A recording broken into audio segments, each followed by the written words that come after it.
So we are in the topic of mining efficient and scalable frequent item sets.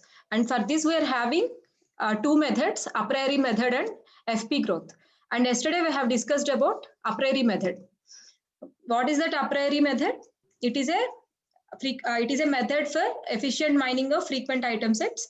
Especially it is for mining Boolean association rules. And by the name a priori. Hello. By the name a priori.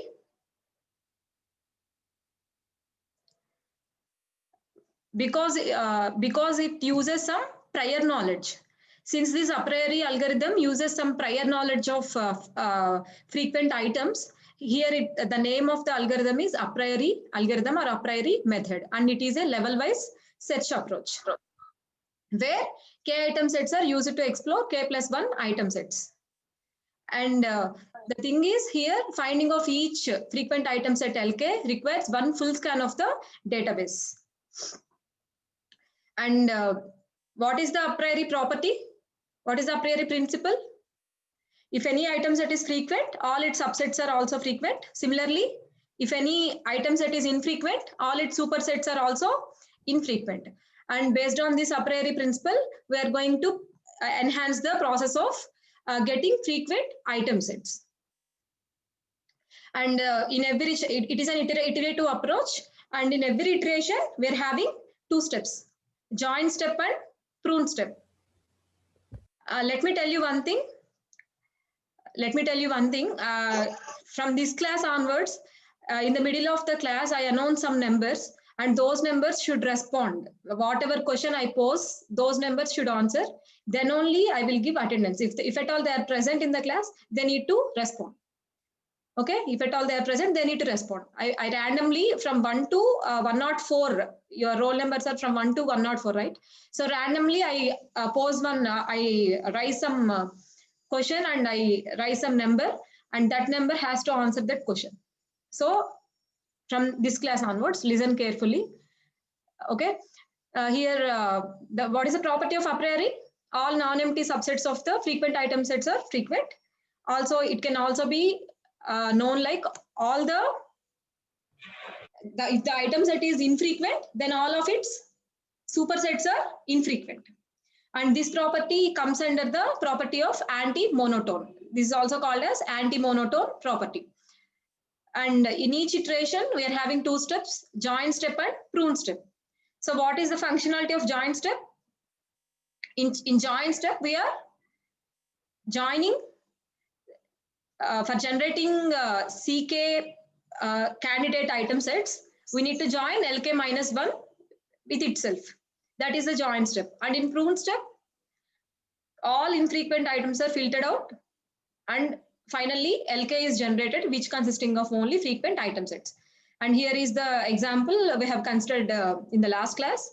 Here, what is the first, what we need to do as a first step? We need to scan the database. We need to scan the database, and from that we need to note down all the frequent one item sets, and we need to note down their support counts. And after that, we need to compare it with the minimum support count given, and based on that, we need to generate frequent one item set, which is called as L1. And after that, in the second iteration, so in the second iteration onwards, we are having join and prune step. There is no join step in the first iteration. So in the second iteration onwards, we are having join and prune step. So how C2 is obtained here? By making self join of L1 with L1. So with that, C2 is obtained, and again we are having a scan of database to know the support counts of C2, and after that we need to compare it with the minimum support count, and thereby L2 is generated, where L2 consisting of frequent two item sets. So frequent two item sets we are having in L2. Here we are not applying, we are not applying any a priori property till now. And coming to the third iteration, again, how to get the third step, how to get the third iteration? Again, in the third iteration, we are having C3. How to get C3? By making self-join of L2 with L2. So by making self-join of L2 with L2, we can get all the candidate sets consisting of items of length 3, like this. So here we are performing self join of L2 with L2, and thereby resulted in some list of 6 item sets of length 3. And here, instead of going for the database scan to know the support counts of all these items, here instead of that, we are going to apply the a priori principle. What is the a priori principle? What is the a priori principle? What is the a priori principle? All non-empty subsets of frequent item sets must also. All the subsets of a frequent item sets must be frequent. So here we are applying the a priori principle here. For this, we are generating some subsets for each item set of the C3. And now our task is to check whether each of this subset is frequent or not. For this, we are going for L2, which is already generated in previous iteration, right? So if at all each of these item is present in L2, then we can say that each subset is a frequent subset. So thereby we can confirm that the item set in C3 is a frequent. So we can throw that item set into then we can keep that item set. We won't remove that, right? And similarly, we can go for the next step. Again, we are having 3 subsets. In the second row, we are having 3 subsets. Again, we need to check whether these are present in L2 or not. If at all these subsets are present in L2, then we can conclude that the item set, the corresponding item set in C3 is frequent, and we can keep that. And if at all any one of the subset is not present in L2, then it becomes infrequent. Whenever a particular subset is infrequent, the corresponding item set in C3 is also treated as infrequent, and we can remove it from the list of C3. So in this way, yesterday we got only two item sets, 2 frequent item sets. And here we have a database scan to know the frequency. We know that they are frequent. We know that they are frequent, but we don't know the count. We don't know the support count here. So for that, we need to go for the database scan. And here we get the support counts. And again, we need to confirm once whether they are really frequent or not based on the minimum support count given. And after that, L3 is generated from this. And after that, what is the next? What is the process in the next iteration? Again, we need to generate C4 from L3. How to generate? By making join of L3 with the L3. So by making self join of L3 with L3, we can get C4, candidate of 4 item set. And yesterday we have seen that the item set is not frequent by applying a priori principle. So which results in some empty set of L4. So with this, our process ends. And finally, what are all the frequent items generated from this algorithm? Finally, what are all the frequent items generated here?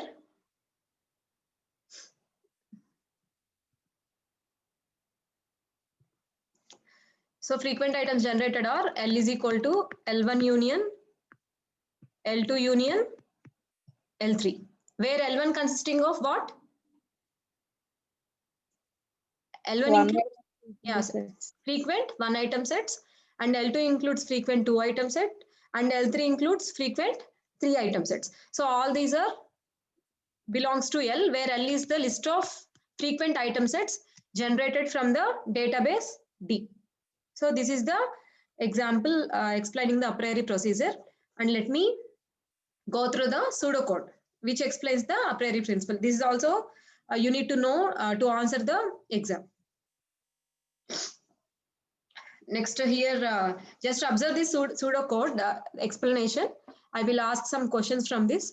Here, what is the input for our algorithm?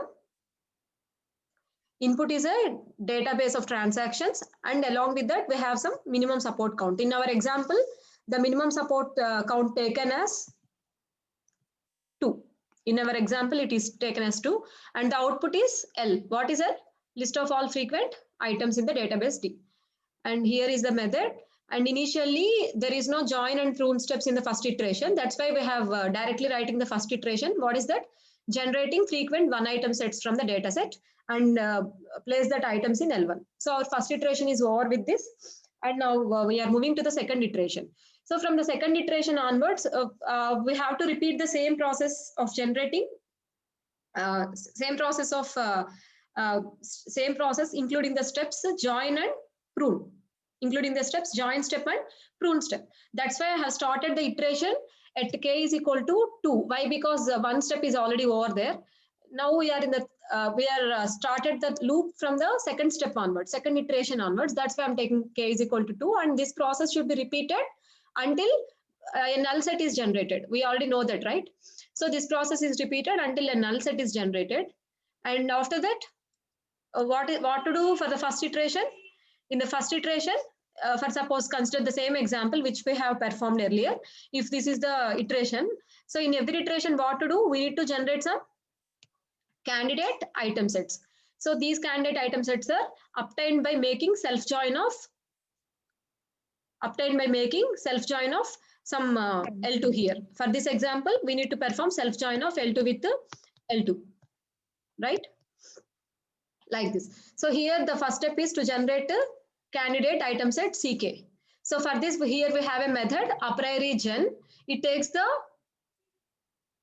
previous frequent item set of the previous iteration. So to generate LK, we need, to generate CK, we need LK minus 1. So here is a method a priori gen.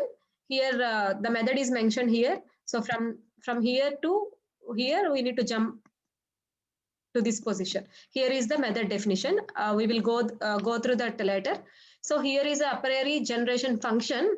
It will perform the steps which we have passed, which we have crossed, or which we have known from the previous example to generate the CK. So finally, this method, this algorithm generates CK, the candidate item sets. So after that, what is the next step? Once C3 is generated, what is the next step? We need to scan the database, right?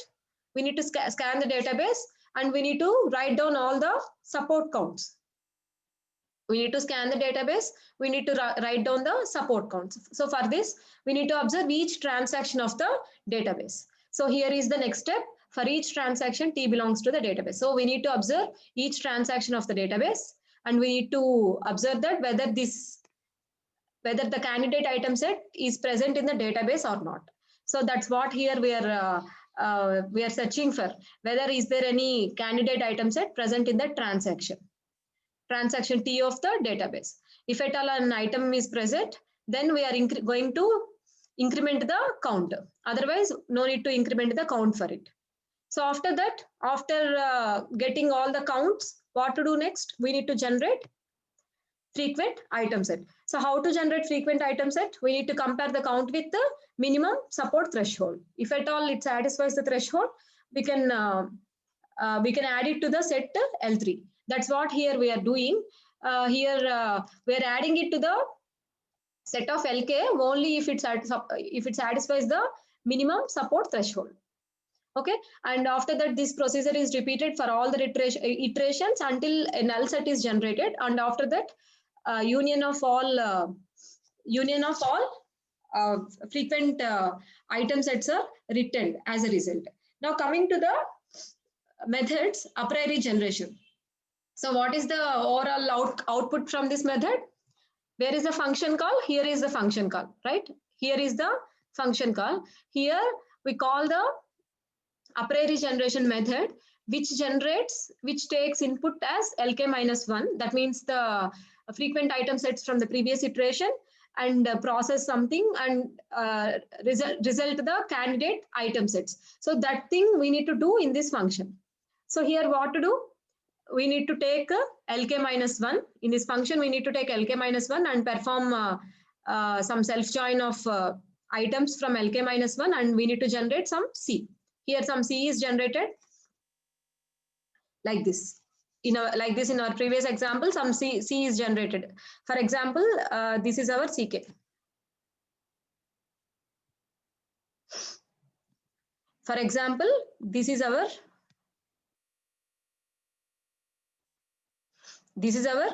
CK. So here as a first step, by performing the self join, some CK is generated. After that, we need to check whether each item in the subset, each item in CK is frequent or not. For that, what to do? We need to again we need to again generate the subsets, and we need to check each subset whether it is present in LK minus 1 or not. That is the process which we have performed actually. So here for this we have another function, has frequent subsets or not. So this function performs the generation of subsets and check whether the subset is frequent or not, like that all the process. If at all it results true in the sense it has infrequent subsets. If at all it results true, we need to delete that item set. If at all it results false, that means the item set is frequent, then we can add it to CK. So for this case, since we know that this is frequent, right, from the previous example. So for this case, the result of this function is false. For this case, the result of this function is false. And for remaining all the cases, since these are not frequent, the result of this function may be true. So that those item sets are deleted and all the remaining item sets are added to the CK. So here is a function which actually performs our, which actually executes the a priori principle. So this function performs the, generates the subsets from the each candidate. Suppose it takes this and it generates some subsets and it checks whether the subset is present in LK or not. And after that, if at all it does not belongs to LK, it return true. If at all it belongs to LK, it return false, because the name of the function is has infrequent, not has frequent. That means we are checking whether the item set is infrequent or not. That's why if at all it is infrequent, it returns true. Otherwise, it returns false. Like this, the a priori algorithm works. Now, this is the oral procedure which we have gone through. Here, observe one thing. We don't use a priori principle for the first iteration. We don't use a priori principle for the first iteration. If you observe, here we don't use a priori principle in this iteration. So a priori principle is applicable for the third iteration onwards. This is the major drawback here, because we can't enhance the first iteration, that means the generation of frequent two item sets efficiently. So for this, to improve the efficiency of a priori method, we are having few more methods, especially to enhance the second iteration process of generating two item sets. We are having few more methods. Coming to that, first one is hash-based technique. In the hash-based technique, it can be used to reduce the size of the candidate K item set. And when scanning each transaction in the database to generate frequent one item sets, L1 from the candidate one item set in C1, we can generate all of the two item sets for each transaction, hash them into the different buckets of hash table structure and increase the corresponding bucket counts. Let me explain this by considering the same example.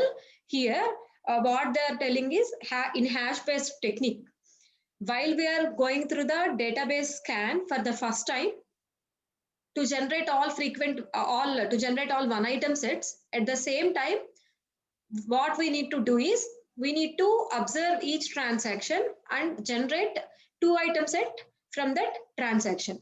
Let me explain with an example here. Suppose I am going to scan the database for the first time to get all the one item sets. So at the same time, that means without going for multiple scans, at the same time, what I need to do is I need to extract two item sets from each transaction. So observe transaction 1. What are the two item sets I can get from this? What are the two item sets I can get from this? I1, I2. I2, yeah. If you observe, yes, I1, I2 and what I1, I2? I1, I5. I1, I5. I2, I5. I2, I5. I5. Okay. And next one is I2, I4. I can take it directly. I2, I4. Next I2, I3. I can take it directly. Next from I1, I2, I4. Number 48. Who is 48? Yes, ma'am. Your number is 48. Yes, ma'am. Okay. Number 57. Randomly, I'm asking, I'm rising some numbers. Present or not?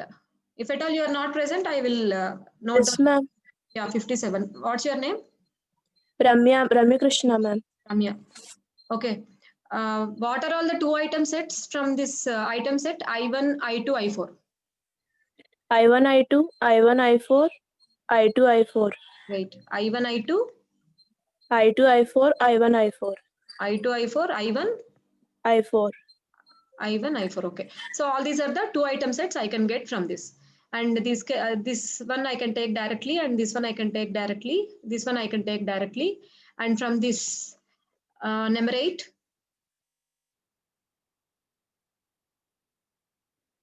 is there a number 8 or not? Number 8 present or not? Yes, ma'am. Okay. What's your name? Lokesh, ma'am. Lokesh. So what are all the two item sets I can get from this? Two item sets, ma'am. Yeah. It's I1, I3, ma'am. I1, I3. I3. Next. From this, I'm asking. From the I1, I3. two item sets, ma'am. Two item sets. Item sets of length 2. Length 2. I2, I5. I2, I5. Next, అంతే ma'am. అంతేనా? అంతే ma'am. I1, I3, I2, I5. I1, I2 రాదా? I1, I2 వన్నే కదా ma'am ఉండేది మధ్యలో. One ఉండేది ఏంటి? అంటే I1 కి I2 కి మధ్యలో గ్యాప్ ఒకటే కదా మ్యామ్, మనకి 2 కదా కావాల్సింది. Two item sets in the sense item sets of length 2 I'm asking. Okay, Not ma'am. the difference. Item sets of length 2. This is 1, 2 like this. Yeah, Two okay ma'am. in the sense, suppose for example, Yeah. consider I1, I2, I1, I3, I1, I5. I1, I2, I1, I3, I1, I5. I1, I5, I2, I3, I2, I5, I3, I5. I2, I3, I3, I2, I5. Next, I3, I5. I3, I5. I3, I5. I5. So like this, we need to first generate from each transaction. We need to first generate the list of all two item sets. And after that, we need to apply the hash function, which is given here. We need to apply the hash function. And after that, based on the result of hash function, we need to throw that two item set into the respective bucket. For example, consider the first two item set, what we get is I1, I2. And before going for the hash function, let me clear one thing. The order of I1 can be considered as 1 and the order of I2 is considered as 2. This is required for implementing the hash function. That's why I'm telling. Order of I3 can be considered as 3. Order of I4 is considered as 4. Order of I5 is considered as 5. Now, let us apply the hash function for this two item set. Okay, what is the hash function? What is the formula? Order of x. X in the sense here I1. This is x and this is y. Order of x. What is the order of x? What is the order of x? 1, ma'am. 1. Next, into 10 plus order of y. 2. 2. Mod 7. So what is the value? 12 by 7. Remainder is 5. Modular division always gives you the remainder of the division. So remainder is 5, right? So where is the bucket 5? Here is the bucket 5. So I can throw this I1, I2 into the bucket 5. Are you able to get my point? Here we are, first we need to obtain all the two item sets from the list, from each transaction. And after that, for each two item set, we need to perform hash function. And based on that result, we need to throw that into the respective bucket. And what is the second one? I2, I5, right? I2, I5.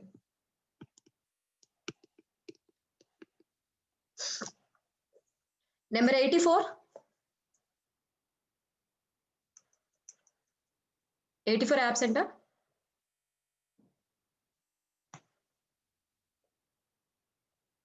Present, madam. అంటే మనం absent ఇచ్చేసుకోవచ్చు కదా. Okay 84 కి absent. 84 absent పెట్టమంటారా? పెట్టండి sir. Next 93.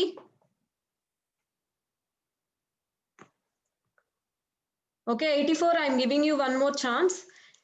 I'm going to solve this one, and you need to tell for the next element. What is that? I1, I5. I1, I5 is there. For this, you need to tell. I'm going to solve this. So for I2, I5, what is the order? Here is the formula. Okay, here is the formula. What is the order of 2? Order of I2 is 2 into 10. Plus order of y. What is the order of y? Here 5. 5, yeah. 5. Modular division. So from the formula only I am writing that. Modular division 7. So what is the remainder here? 20 plus 5, 25. Modular division 7. Enta remainder? 6, ma'am. 6. 6 or 4? చూడండి ఒకసారి. I2, I5. Order of I2 is 2 into 10. 4 madam. 4 madam. 4. So in the fourth bucket, we need to throw this I2, I5. We need to place it in the fourth bucket. Next, coming to I1, I5. Number 84. Are you ready to answer, or can I give you absent? Okay. 84 is absent for this class. And next, number 37. Yes, ma'am. Solve this. What is how to apply the hash function for this? 1 into 10 plus 1 into 10 plus 5 5, modulo division 7. 7. So what is the 1 into 10 plus 5? 15 modular division 7. What is the result? 1, ma'am. 1. So we need to throw this into the bucket. 1. Bucket 1. So here we need to have this. And coming to the next element, I1, I4. I1, I4. Number 57.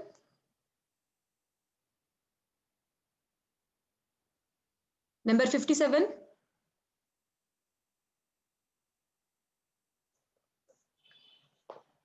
Who is number 57?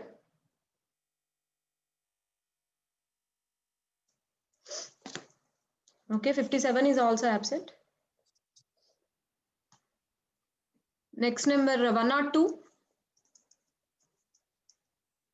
After 99, A1, A0, A1 like that, ma'am. ఇది Andhra university కాదు కదా. Normal గా ఇక్కడ వచ్చేపటికి 99 తర్వాత A0 తో start అవుతుంది. Number A2.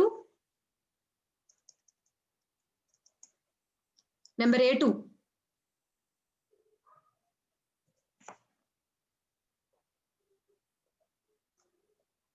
Number 49.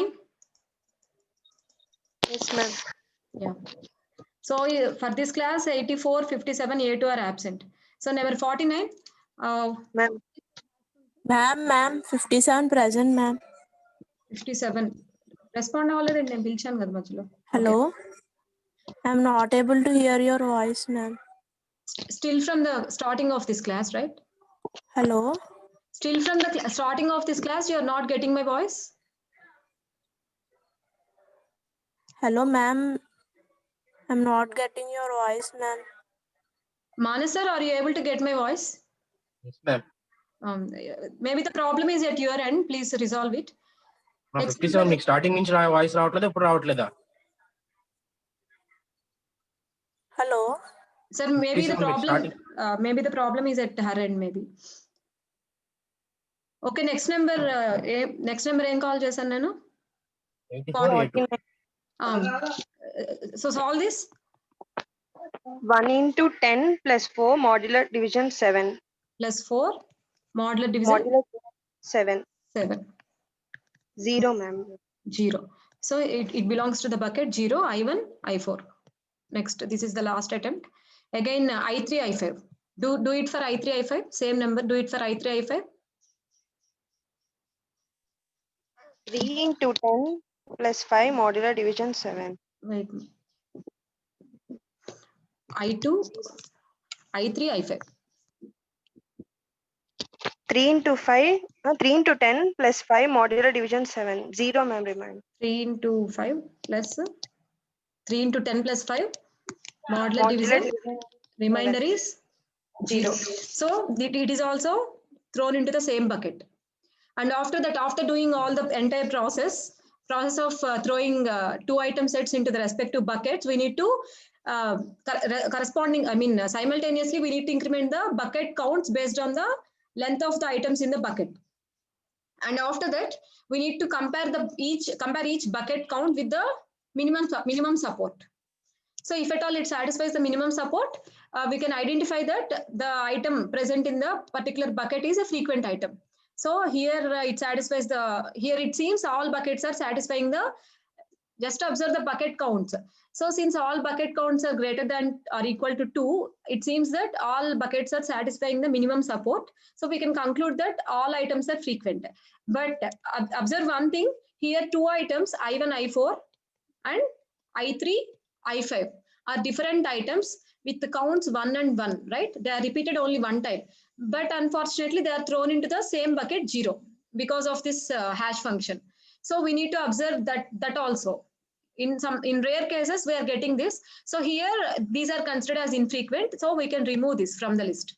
So except I1, I4 and I3, I5, all the remaining comes under frequent item set. So in this way, in hash-based technique, frequent item sets are generated. And the next technique is, all these are the techniques under improving the efficiency of a priori. And the next technique is transaction reduction. So a transaction that does not contain any frequent k item sets cannot contain any frequent k plus 1 item sets. So such transactions can be removed from further consideration, and it reduces the number of transactions scanned in future iterations. And this is about the transaction reduction technique. And coming to the partitioning technique, here as shown in the diagram, we have 2 phases. Here we have 2 phases. In the first phase, if at all this is our database, we need to divide the database into n equal parts. We need to divide the database into n equal parts in the first phase. And after that, we need to find out the frequent item sets local to each partition. So from each partition, we need to find out the frequent item sets. So what are the frequent item sets local to this partition? What are the frequent item sets local to this partition, local to this partition? Like that, we need to first identify local frequent sets for each partition.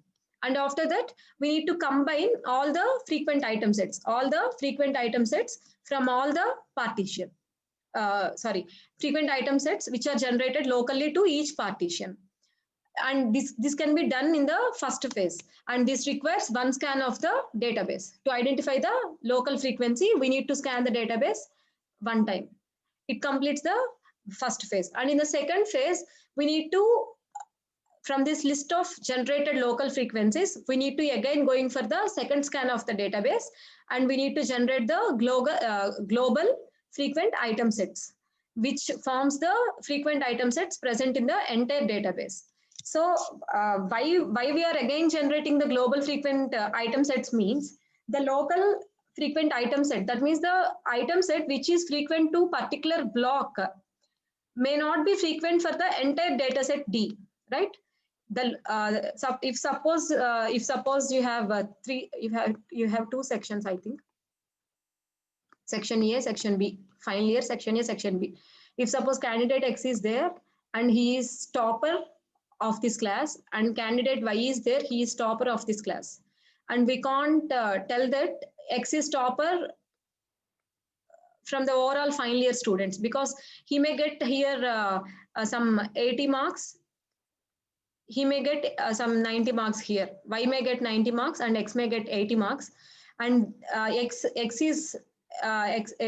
candidate X is getting high marks in the A section only, the candidate Y getting the high marks in B section only. But we can't tell that these are getting high marks globally. So for getting global frequent item sets, we need to again compare X and Y. And finally, we can conclude that Y is getting the highest mark overall from final year student. Like that, here also, we are generating local frequent item sets only. So we can't tell that if an item set X is local to frequent with respect to this block, it may or may not be frequent with respect to the entire data set.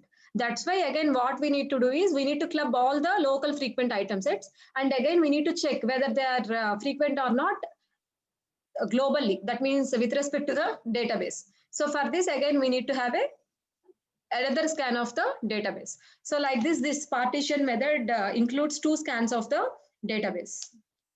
It's includes two scans of the database.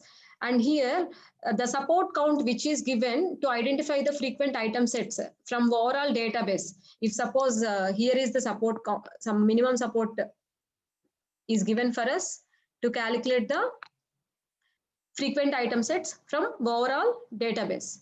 That minimum support count shouldn't be used to calculate the frequency of the item sets which are local to particular partition, and there is a formula for that. Here is the formula. Here observe this. If the minimum relative support threshold for transactions in D is minimum sub min sub, then the minimum support count for a particular partition is minimum support threshold into the number of transactions in that partition. So here is the formula, and based on this formula we need to again regenerate the minimum support count for each partition. So we can't take the minimum support count given for the database to calculate the frequent item sets, local frequent item sets. So to calculate the to find out the local frequent item sets, we need to again derive the new support count with this formula given for each partition, and by using that local support, by using that support count, we need to derive the frequent item sets in each partition. And after that, all those frequent item sets are joined together in the phase 1, and in the phase 2, again we need to have a database scan, and we need to again filter out all the infrequent items from that, and finally the result of the phase 2 will be the frequent item sets from the overall database. And this is the third method. And here we are having FP growth. So now we are having 2 methods for efficient mining of frequent item sets. The first one is a priori method, and the second one is FP growth. Now we have seen the a priori method, and there are 2 major drawbacks in a priori method. The first one is the generation of too many number of candidate sets. So in each iteration we have generated candidate item sets. And what is the second drawback from this? We're having too many database scans. To check a large set of candidate item sets, we are going through the too many number of database scans. So to avoid these 2 problems of a priori, can't we go for a method which without having the process of candidate generation? That is a question arises here. Can't we go for a method that generates frequent item sets without going for candidate generation? This is the question raised here. And the answer is, we have a method which is nothing but the frequent pattern growth, or simply called as FP growth. We're having this. So what is this FP growth, and how to generate frequent item sets? Here it is a divide and conquer strategy. And first it compares the database representing frequent items into a frequent pattern tree, which is also called as FP tree in short, which retains the item set association information. And it then divides the compressed database into a set of conditional databases, each associated with one frequent item, and mines each database separately. For each frequent item, only its associated data sets need to be examined. So therefore, this approach may substantially reduces the size of the data sets to be searched, along with the growth of patterns being examined. So this is a 2-step process. In the first step, we need to generate the FP tree. And in the second step, we need to generate some compressed databases. Let us see that. Here is an example. Here we have taken this previous example only. And from that, initially, we need to generate the candidate one item sets. From that, we need to generate the candidate one item sets. And from that one item set, we need to write down all the counts of that. And after writing the counts, we need to sort this list in a descending order. We need to sort this list in a descending order. And from this list, we need to generate the FP tree. From this list only, we need to generate the FP tree. Let us see how to generate the FP tree. Remember that I am telling FP tree. Tree includes root node, child nodes, siblings, etc., etc. So I am starting with the root node, which is initially null. This is a tree. And after that, we need to go for a database, and we need to take the transactions one by one. And what is the first transaction? I1, I2, I5. We need to list it. We need to place it in an order according to this list. So according to this list, I2 should be placed first, and after that I1, and after that I5. Just observe carefully. Don't confuse here. We are just reordering the list of items according to the list which we have already created, already generated. So we need to first go for I2. So is there any I2 from the null node? First we need to check that. Is there any I2 from the root node? There is no I2. So we need to attach it first to the left, I2, and make it as 1. Its count is 1. That means it occurs first for the first time. And after that we are having I1. And after that we are having I1. Is there any I1 directly? No. Here we are having I1, right? After I2 we are going for I1. So from I2 we are going for I1, and from I1 we are going for I5. So make their counts as 1. Is it clear? Now we are just rearranging the elements in the order which we have here. And after that, we are attaching the nodes to the root node initially. And after that, we are having I2, I4. Since it is already in the order, no need to rearrange it again. So I2, I4. Is there any I2 node directly attached to the root node? Yes, here we are having I2, which is directly attached to the root node. So we can increment the count. No need to create a node again. Next, followed by I4. Is there any I4 directly attached to I2? Yes or no? No, ma'am. No I4 is there, right? Yes, ma'am. But this I2 already has left branch. So we need to generate now the right branch, which is I4, and its count as 1. Okay. Next one is I2, I3, and it is in the order. It is in the required order, right? According to this table, it is in the required order. I2, I3. Is there any I2 directly attached to the root node? Yes, ma'am. Yes, madam. So make the count as 3. And after that, I3. Is there any I3 attached to I2? No, ma'am. No. So let's have one more branch, which is I3, and make it count as 1. And next one is I1, I2, I4. What's the order? How to write it in an order? First one is I1. I2, I1, I4, ma'am. first one enti? I2, I1, I1, I4. How to write this order? From this table. We are having proper order. I mean, we already created a table in descending order of the support counts. So first I2. Is there any I2 directly attached from root node? Yes, ma'am. Yes, ma'am. Yes. So this count here, this count is 4. And next, is there any I1 attached to I2? Yes, ma'am. Yes, ma'am. So here its count is 2. And is there any I4 attached to I1? No, ma'am. No. So here we are having I4 and its count is 1. Okay. Coming to the next one, I1, I3. Is there any I1 directly attached to root node? No, ma'am. No. So here is I1. Now we are taking a new node again here. Here is I1 and there is no I3 to the I1, right? So here is I3. Okay. Its count is 1. Its count is 1. Next I2, I3. So directly we are having I2, right? Now here, Yes, ma'am. this count is 5. I2 to I3. I3. Count I3 is there, increments. right? Its count is? I3. 2. Yes, yes. Its count is 2. So from next one is I1, I3. Here we are having I1 directly, right? So we can directly increment the counts of this. And next one is, we need to rearrange this. I2, I1,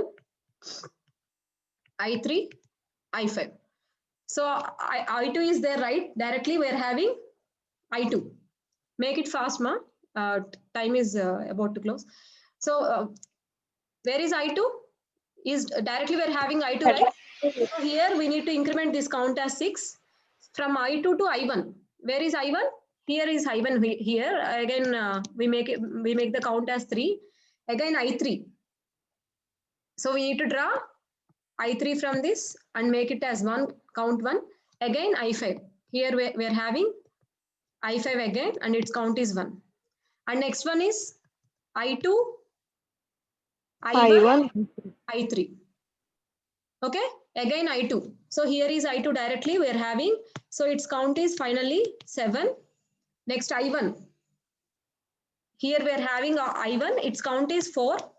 Next I3. Here we are having I3, its count is 2. So with this we have completed drawing of FP tree, and let's cross check whether we have performed in a proper way or not. What is the count of I2? Total I2s. How many I2s you are having here in the tree? 7. Only one I2 we are having, and the count of that I2 is 7. 7. So it's correct, right? Next count of I1. I1s ఎక్కడెక్కడ ఉన్నాయి? I1 2 times. 2 times. So what is that count? 6. 6. Okay. Count of I3? 6. 6. Correct. 6. Count of I4. Here is I4. Here is I4. 2 times. 2 times. It matches with it. Count of I5. Here is one I5. Here is one I5. Right? 2, ma'am. 2. So successfully we have constructed FP tree, and in order to have a proper links from these nodes, we are having one more column here, that is node link.